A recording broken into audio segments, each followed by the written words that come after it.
Olá pessoal, esta aula é sobre mecanismos de sincronização com variáveis compartilhadas. Trata-se do quinto e último vídeo relacionado com o capítulo 13 do livro. E nesta parte 5, nós veremos um exemplo de monitores, um buffer duplo. Neste segundo exemplo, nós vamos usar um buffer duplo para resolver um problema de produtor-consumidor. O buffer duplo é uma variação do produtor e consumidor clássico, porque no produtor-consumidor clássico, os produtores colocam um item de cada vez e os consumidores removem um item de cada vez. Já no buffer duplo, não. No buffer duplo, os produtores colocam um item de cada vez, mas o consumidor recolhe uma batelada, um grande conjunto de dados simultaneamente. Isso é interessante, é uma solução interessante quando tu tem muitos produtores colocando frequentemente poucos dados e tu tem um consumidor que demora bastante tempo para consumir, mas ele consome uma grande quantidade de dados simultaneamente. Então, é como se fosse uma operação em batelada, né? Os produtores depositam um itemzinho de cada vez, mas aí vem o consumidor, pega uma batelada e vai consumir a batelada de uma tacada só. Que tipo de consumo em batelada é interessante? Por exemplo, quando tu vai escrever algo no disco, e está escrevendo realmente no disco, é mais interessante escrever de setor em setor do que de byte em byte, por exemplo. Também, quando tu vai mandar pela rede, tu está na internet, tu pode ter pacotes aí, digamos, de 1K, tu não vai mandar de byte em byte ou de pequenas quantidades, de double em double, porque o overhead vai ser muito maior. Então, esse seria um esquema interessante, buffer duplo, quando tu tem um consumidor que prefere consumir grandes bateladas de uma tacada só, e enquanto que os produtores depositam item a item aquilo lá. O buffer duplo, a gente pega o buffer e divide em duas metades, né? Buffer 0 e buffer 1. E, inicialmente, as threads produtoras vão escrevendo os dados item a item no buffer 0. Quando o buffer 0 fica cheio, a thread produtora, né, a escritora aqui no caso, ela passa a usar o buffer 1. E o buffer 0 que está cheio, ele é liberado para que a thread consumidora esvazie o buffer 0 de uma vez só, como uma batelada. Porém, é essencial que o buffer 0 seja esvaziado antes do buffer 1 lotar, porque lembre-se, o produtor ou os produtores estão escrevendo no buffer 1, enquanto que o consumidor está lendo o buffer 0. Se por acaso o buffer 1 lota antes do buffer 0 ficar livre, aí os produtores não têm onde colocar os dados. Então, é essencial que o consumidor libere o buffer 0 antes do buffer 1 lotar. Então, aí é um dimensionamento do tamanho do buffer que vai levar em conta o tempo que o consumidor leva para liberar um meio buffer, no caso aí. Pois quando então o buffer 1 lotar, a thread escritora passará a usar novamente o buffer 0 e nós precisamos ter ele livre. Então, o tamanho do buffer deve ser dimensionado de forma que ele possa ser sempre esvaziado mais rapidamente do que um buffer demora para ser preenchido. Isso vai garantir que o produtor jamais ficará bloqueado. O produtor sempre vai encontrar algum buffer para escrever. Começa escrevendo no buffer 0, lota, vai escrevendo no buffer 1. Quando o buffer 1 lota, o buffer 0 já está liberado, ele volta para escrever no buffer 0 e assim sucessivamente. Portanto, percebam que o produtor jamais bloqueia. Imaginem que o produtor é uma thread periodicamente lendo um sensor e colocando o dado lido do sensor no buffer. Nós não podemos bloquear essa thread que está periodicamente lendo o sensor. Eu estou lendo com a precisão temporal que eu quero manter. Por isso, o produtor nunca é bloqueado. Já o consumidor, ele bloqueia. O consumidor bloqueia até um meio buffer fica livre, né? O buffer 0 ou o buffer 1. Quando esse meio buffer está lotado, o consumidor vai lá, pega esse buffer lotado, né, e escreve e esvazia ele. Então, o consumidor bloqueia de vez em quando, sim, a espera do buffer 0 ou do buffer 1 ficar cheio para que ele possa consumi-lo. Então, aqui nós temos o código do buffer duplo, né, colocado aqui no arquivo buffduplo.c. Nós temos aqui primeiro a definição do tamanho do buffer. Aqui, para exemplo, eu coloquei 100. Na verdade, TAMBUF aqui é o tamanho do meio buffer, né? Então, nós temos o buffer 0 com TAMBUF posições e o buffer 1 com TAMBUF posições também. Para o exemplo, nós estamos considerando o item de dado um double, né? Imaginem que produtores são leitores de um sensor, né? A leitura do sensor vem num formato double e está sendo posicionado dentro do array. Ao passo que o consumidor, por exemplo, pega o buffer 0 de uma tacada só e manda pela rede ou manda para um arquivo, ao passo que faz isso também com o buffer 1 quando ele lota. Eu preciso de 3 variáveis aqui auxiliares. Primeiro, eu vou ter uma variável em uso que vai me dizer que buffer o produtor deve usar. Inicialmente, o produtor começa usando o buffer 0. Depois, eu preciso dizer para o produtor onde dentro do buffer, né? Lembre-se que se TAMBUF é 100, as posições do buffer vão de 0 a 99. Eu preciso dizer para o produtor onde ele deve colocar o próximo double. E então a variável próxima inserção contém essa informação. E finalmente, a variável gravar informa ao consumidor qual buffer ele deve gravar a seguir. Eu estou começando aqui com -1 porque no início do código não há nada a ser gravado.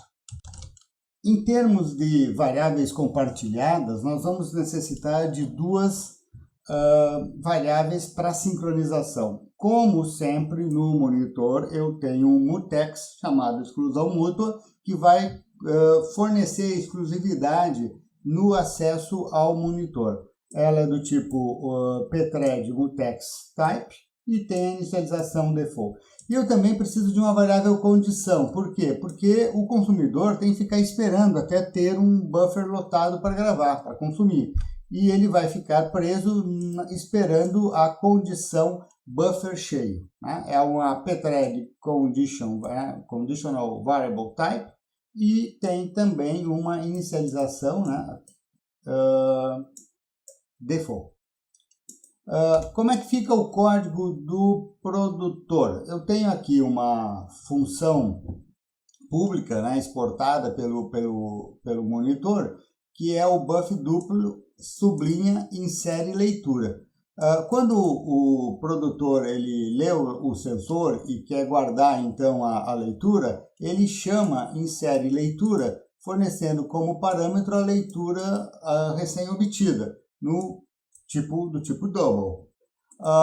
Como é que funciona o código? Primeiro, monitor, entrada, lock, exclusão mútua. O código, né, o monitor inteiro é meu. Na saída, unlock, exclusão mútua. Estou indo embora, estou liberando o monitor. Aí eu pergunto, qual o buffer que está em uso? Se é o buffer 0, eu escrevo no buffer 0. Se não, eu escrevo no buffer 1. Lembre-se, o produtor sempre vai encontrar espaço no buffer, porque eu dimensionei o buffer de maneira que o consumidor consegue consumir o meio buffer antes do outro meio buffer lotado. E eu guardo, né, a leitura, que é parâmetro da função, eu armazeno no buffer em uso no local da próxima inserção. Eu preciso incrementar a próxima inserção porque na próxima vez que o produtor voltar e chamar insere leitura, ele já vai guardar na próxima posição do array. Perfeito? Bom, e o que acontece quando o buffer lota? Quer dizer, como cada meio buffer tem TAMBUF de tamanho, cada meio buffer tem de 0 a TAMBUF menos 1. Quando o local da próxima inserção chega a TAMBUF, quer dizer que o meio buffer em uso lotou, né? Se eu estou usando o 0, o buffer 0 lotou. Se eu estou usando o 1, o buffer 1 lotou. Então, o que eu faço aqui? Primeiro, eu tenho que gravar o buffer que estava em uso, porque ele lotou. O produtor passa a usar o outro. Qual que é o outro? Se era o 0, 0 mais 1, 1, módulo 2, 1. Se era 0, vira 1. E se era o 1? 1 mais 1, 2, módulo 2, 0. Se era 1, é o 0. Então, se era 1, fica o 0. Então, eu troquei o buffer em uso. Esse truquezinho aqui de somar 1 e fazer módulo 2 é clássico. Como eu troquei e estou indo para um buffer vazio, né, um meio buffer vazio, eu vou começar a inserir do 0, do início dele. E caso o consumidor esteja bloqueado à espera de ter algo para gravar, eu vou avisar ele, vou sinalizar que temos um buffer cheio para ser consumido, né? Um meio buffer no caso, ou 0 ou 1. Tá, mas qual que eu vou consumir? A variável gravar diz qual buffer deve ser consumido. Feito isso, né? Unlock, libera o monitor e vai embora. Como é que fica o código do consumidor? Quando o consumidor está livre, ele chama espera buffer cheio para receber como retorno um pointer para os dados a serem gravados, a serem consumidos. Como a minha função espera buffer cheio retorna um pointer para double, eu vou ter que botar um return aqui, tá certo? Vou botar um return depois do unlock. Então, eu só posso usar a variável local aqui, não posso usar a variável global. Por isso, ela está declarada aqui. Esta regra é bastante conservadora, mas ela me deixa muito tranquilo, que eu jamais terei problemas, né? Se eu botar uma variável compartilhada, uma variável global do monitor aqui, eu posso ter problemas, ou não, mas eu não vou correr o risco. Então, declarei aqui a variável auxiliar local dentro da função privativa da thread em questão, lock no monitor. O monitor todo é meu. Gravar em -1? Sim. Opa, não tenho serviço para fazer, eu vou bloquear. E vou bloquear a espera da condição buffer cheio. Tá, e quem é que vai me acordar? Esse cara aqui vai me acordar. O produtor, ao completar o buffer 0 ou o buffer 1, vai acordar a thread consumidora que está presa no wait desta variável condição. E ela, ao mesmo tempo que ela dá o wait e bloqueia na variável condição, ela libera o monitor, porque ela tem que dar a chance para a thread produtora acessar o monitor. Quando ela acorda, ela, por via das dúvidas, retesta, né? Não vai acontecer aqui, mas se a condição estivesse de novo insatisfatória, ela voltaria para o wait. No caso aqui, a gravar vai ser 0 ou 1, conforme o buffer que foi preenchido, e a thread prossegue. Se gravar é 0, eu pego o pointer do buffer 0, se else, né, se gravar é 1, eu pego um pointer para o buffer 1. Como eu peguei aqui o pointer para o buffer em questão, eu estou colocando -1 em gravar, libero o monitor e retorno esse pointer. Então, a escrita propriamente dita dos dados, ou num pacote de rede, ou num setor de disco, ou numa flash memory, enfim, ela ocorre fora do monitor. Eu não vou bloquear o monitor enquanto eu estou fazendo a operação lenta, né, de comunicação via rede, ou com disco magnético, ou com flash memory, etc. É claro que eu essa implementação é uma implementação possível.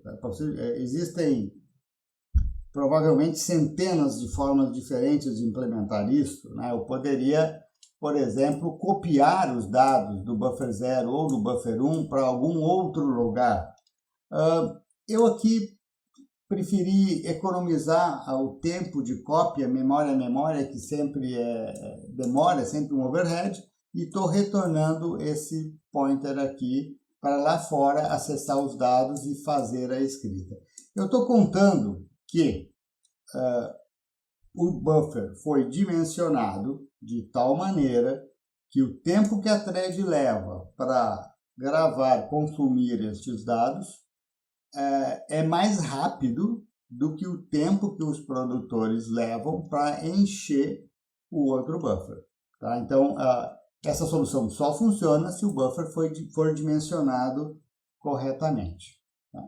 Não é uma solução única, eu posso resolver esse problema de outras maneiras e posso também enunciar, né, o produtor-consumidor de outras maneiras. Por exemplo, o consumidor retira item a item e não batelada de cada vez. Mas esse exemplo foi legal porque ele mostrou, né, a ideia do monitor, lock na entrada, unlock na saída de cada função.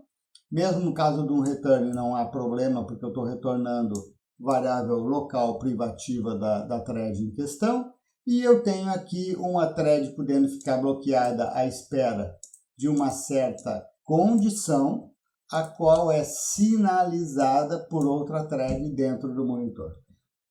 Fora do monitor, eu não tenho lock, unlock, wait signal em lugar nenhum. Eu concentrei a complicação da sincronização entre tarefas dentro do monitor. O resto do meu código vai ser um código simples, um código sequencial. Mais detalhes sobre este exemplo de monitores em pthreads vocês encontram no meu livro Fundamentos dos Sistemas de Tempo Real. Até mais!